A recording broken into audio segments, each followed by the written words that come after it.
کبھی وقت نکالا، سوچا ہم کون ہیں، کہاں جا رہے ہیں اور زندگی کا اصل مقصد کیا ہے؟ کبھی دل سے قرآن کو دیکھا، سنا، سمجھا؟ شاید آج کی یہ ویڈیو آپ کی زندگی بدل کر رکھ دے۔ صرف 10 منٹ یا شاید کچھ لمحے آپ کو جنت کے قریب کر دیں گے۔ تو چلیے ویڈیو شروع کرتے ہیں۔ بسم اللہ الرحمن الرحیم۔ شروع اللہ کے نام سے جو بڑا مہربان نہایت رحم والا ہے۔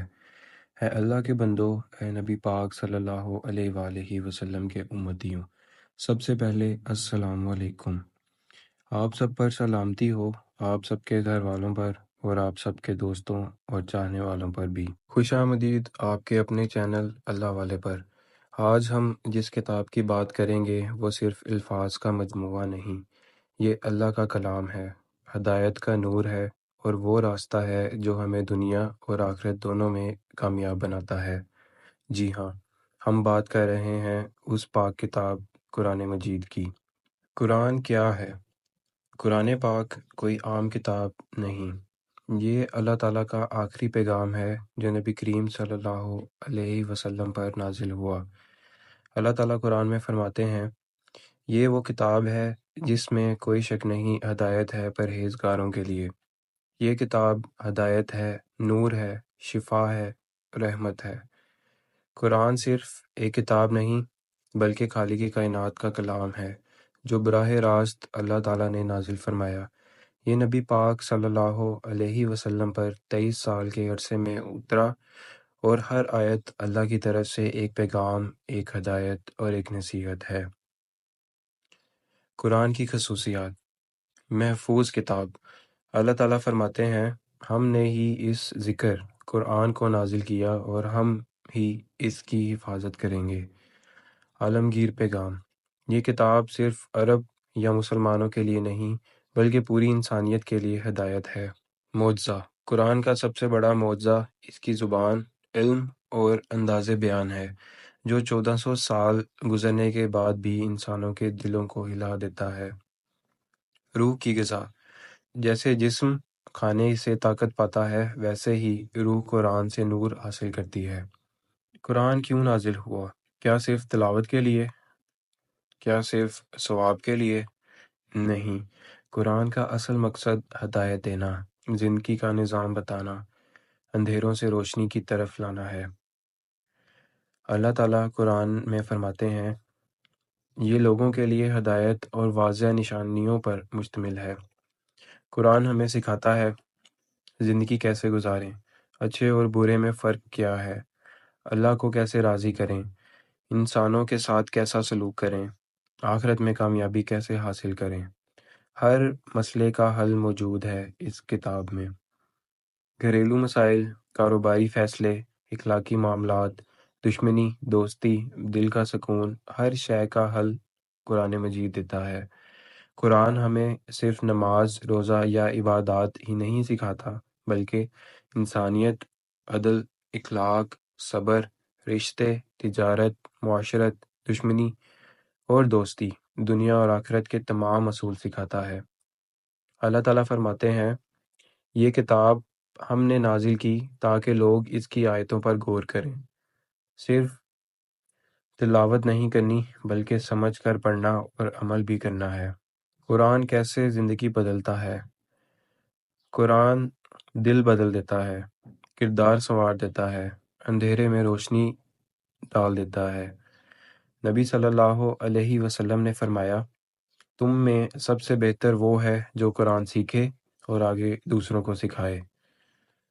قرآن ہمیں بتاتا ہے سچ بولنا، ماں باپ کا احترام کرنا، جھوٹ، چگلی، غیبت سے بچنا، محتاجوں کا خیال رکھنا، صبر، شکر، عاجزی اپنانا۔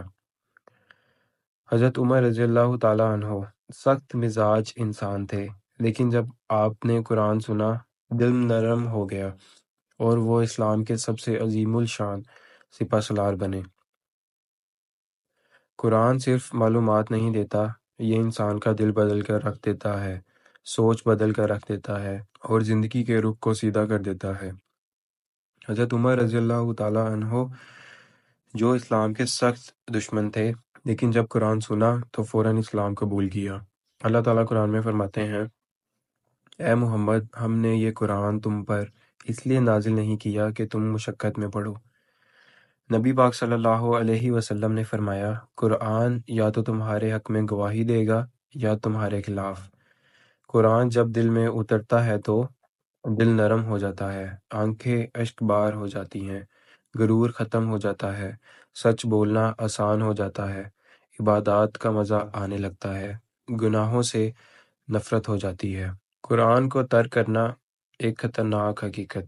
نبی صلی اللہ علیہ وسلم نے شکایت کی۔ اللہ تعالیٰ قرآن میں فرماتے ہیں، اور رسول صلی اللہ علیہ وسلم نے کہا، اے میرے رب، میری قوم نے اس قرآن کو چھوڑ رکھا ہے، کیا ہم بھی ان میں شامل ہو چکے ہیں؟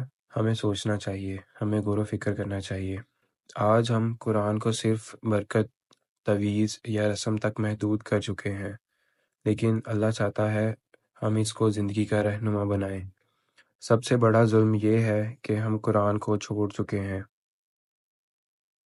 آج کا مسلمان قرآن سے کتنا جڑا ہوا ہے؟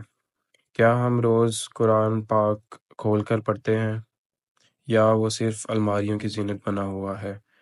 کیا ہم اس کو سمجھتے ہیں؟ کیا ہم اپنے بچوں کو قرآن کے ساتھ جوڑ رہے ہیں؟ کیا ہم صرف موت، تعویذ یا رسومات کے وقت قرآن نہیں کھولتے؟ قرآن سے جڑنے کے فوائد۔ قرآن صرف آخرت میں نہیں بلکہ دنیا میں بھی کامیابی کا راستہ دکھاتا ہے۔ جو قرآن سے جڑتا ہے اس کے دل کو سکون ملتا ہے۔ دل کا سکون۔ اللہ تعالیٰ قرآن میں فرماتے ہیں، بے شک اللہ کے ذکر سے دلوں کو اطمینان ملتا ہے، فیصلے صحیح ہوتے ہیں، تعلقات بہتر ہوتے ہیں، دل نرم ہوتا ہے، گناہ کم ہونے لگتے ہیں، اللہ کی مدد شامل حال ہو جاتی ہے۔ رزق میں برکت۔ قرآن کے مطابق زندگی گزارنے سے رزق کھلتا ہے۔ مشکلات کا حل۔ اللہ تعالیٰ فرماتے ہیں، اور جو اللہ سے ڈرتا ہے اور اللہ اس کے لیے ہر مشکل سے نکلنے کا راستہ بنا دیتا ہے، بے شک اللہ تعالیٰ ہر چیز پر قادر ہے۔ دعائیں قبول ہوتی ہیں، فیصلوں میں حکمت آتی ہے۔ ہم کیسے قرآن کے ساتھ جڑ سکتے ہیں؟ روزانہ قرآن کی تلاوت کریں، ترجمہ اور تفسیر کے ساتھ قرآن پڑھیں، قرآن کو زندگی میں نافذ کریں، گھر والوں کے ساتھ قرآن کی کلاسز رکھیں، قرآن کو پراپر ٹائم دیں، بچوں کو قرآن سکھانا صرف ناظرہ نہیں، سمجھنا بھی، عمل کی نیت کریں، قرآن کے مطابق فیصلے کریں، قرآن کو اپنی زندگیوں میں شامل کریں، کیونکہ یہ آپ کو حق اور سچ بات کے بارے میں بتاتا ہے۔ میرے پیارے بھائیوں اور بہنوں، اگر آپ چاہتے ہیں کہ آپ کی زندگی بہتر ہو، آپ کے مسائل حل ہوں، آپ کو سکون ملے اور آپ کی آخرت کامیاب ہو، تو اللہ کی طرف آئیں، قرآن کی طرف آئیں۔ یہ کتاب صرف قبر میں پڑھنے کے لیے نہیں، یہ زندہ دلوں کو جگانے کے لیے نازل ہوئی ہے۔ پیارے ساتھیوں، زندگی بہت مختصر سی ہے، اور اس کی اصل کامیابی قرآن سے جڑ کر ہی ممکن ہے۔ اگر یہ پیغام آپ کے دل کو چھو گیا ہو تو اسے آگے شیئر کریں، اپنے بچوں، دوستوں اور گھر والوں کو قرآن سے جوڑیں۔ آپ کی شیئر کردہ ایک ویڈیو کسی کی زندگی بدل سکتی ہے۔ اگر آپ چاہتے ہیں کہ ہم قرآن کی ہر صورت کا خلاصہ، اس کے پیغام اور سبق پر ویڈیوز بنائیں تو کمنٹس میں ضرور بتائیں۔ چینل کو سبسکرائب کریں اور زیادہ سے زیادہ اپنے دوستوں کو، اپنے بھائیوں کو، اپنے فیملی ممبرس کو ہمارے ساتھ ایڈ کریں، تاکہ سب کا فائدہ ہو، تاکہ سب کی آخرت سنورے اور سب کی دنیا بھی سنورے۔ خوش رہیں، آباد رہیں، نماز قائم کرتے رہیں، اپنا اور اپنے عزیز و اقارب کا خیال رکھیں۔ ملتے ہیں اگلی ویڈیو میں، تب تک کے لیے اللہ حافظ۔